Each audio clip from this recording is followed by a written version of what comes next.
If there is a tribe that is prepared for the worst in Nigeria, it is the Igbos. Aisha Yesufu. Rights activist Aisha Yesufu has reiterated the resilience of the southeast and mainly the Igbos in the scheme of things in Nigeria. According to a video posted on her Facebook profile today, she raised the issue of Peter Obi's candidacy across Nigeria. Aisha Yesufu had noted that there has been insinuations in several quarters across the north that voting for Peter Obi means voting for the Igbo people.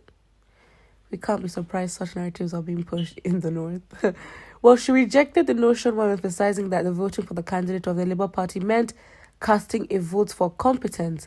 She also berated some northerners for saying that they will show Igbo people in the coming elections by refusing to cast a vote for the candidate of Igbo extraction, describing it as laughable.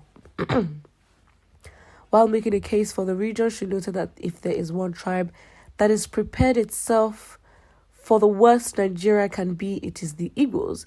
She went ahead to add that the region faced the atrocious side of Nigeria during the Biafran War, but still came out unscathed.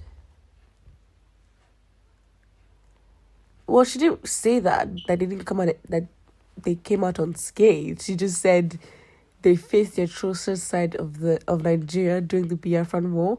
It is you and I that are learners. She did not say they came out unscathed. And my point is, the Biafran War really changed a lot of things, even for the identity of being Igbo in the country and who associates Igbo or not, let alone the economic, restrictions, and especially when it comes to power. So coming out unscathed, I wouldn't say is, I wouldn't say is the right word. I guess in terms of, still surviving as a region, I mean, of course, 100%. It's, they've picked themselves up 100%. I think even the standard of living, the work, everything, I'm sure, it's everyone can testify to that of the Igbos.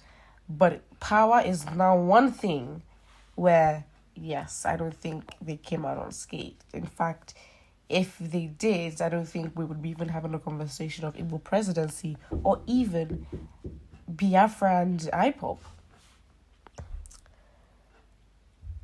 Well, I mean, she advised the northerners to focus on their region, which has been badly affected by insecurity. So then if we're now going to compare with the standard of living the Igbos and the north, it's like, okay, who do you really want to show? Should you be focused on showing and dealing with somebody? And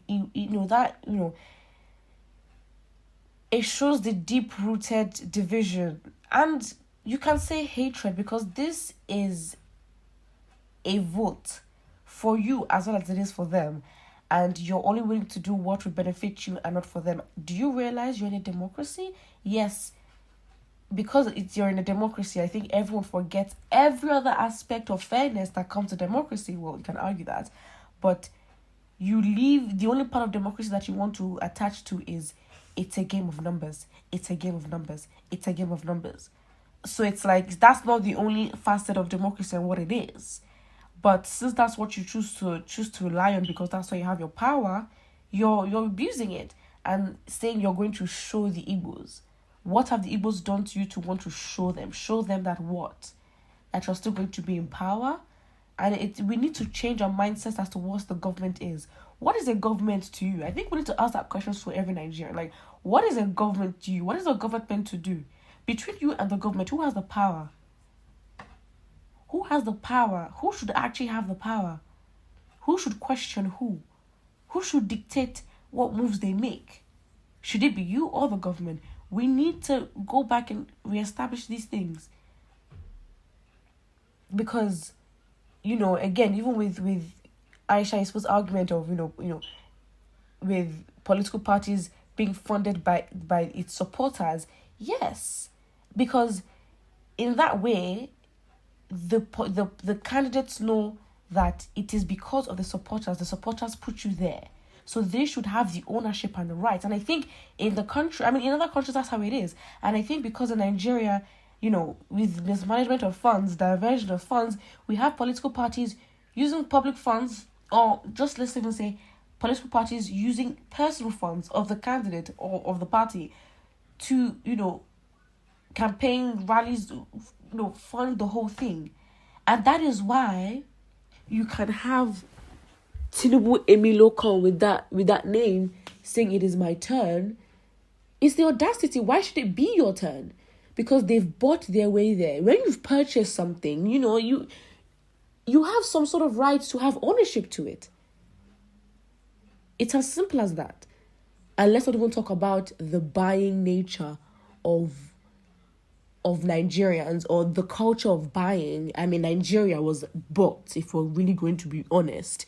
The foundations of the country and how the country was made was based on transactions. So if that is the foundation and we follow that on through even to how we lead ourselves and how we, communicate with each other, it shows there has to be a change in mindset, as I said.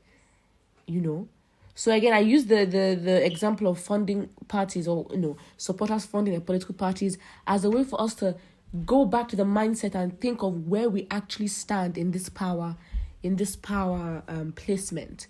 Who are we? What is the government to us? They are there to serve you. So we need to emphasize that we're the one that put you there to keep these politicians humble, because for the last how many years, or since even this democracy thing started, you just see politicians with some sort of entitlement and ownership. Why can't they have it when they buy their way through? When we have commissions, or you have the political parties having to require candidates to buy their forms. What is that? I mean, we buy forms for examinations, we buy forms, we're just buying to prove our place. That's really what if it comes down to it in our culture and the way we think, we're buying to prove our place in society. And that, and that forges your identity, that strengthens it, and that gives you confidence and gives you a right. Not because you deserve that right, but because you've bought your way through it. And so if anything goes wrong, you can state, excuse me, but I bought this. I think this is personally, I'm getting excited. I think this is an aspect of the Nigerian culture that is very deep. I mean, you can say it's the uniting factor of Nigerians. You can literally say that. And so I think psychologically, societal experiments and tests should be done on this side. I think so, 100%. It is what it is. But I'm just saying, Aisha Yesufu is right in this regard.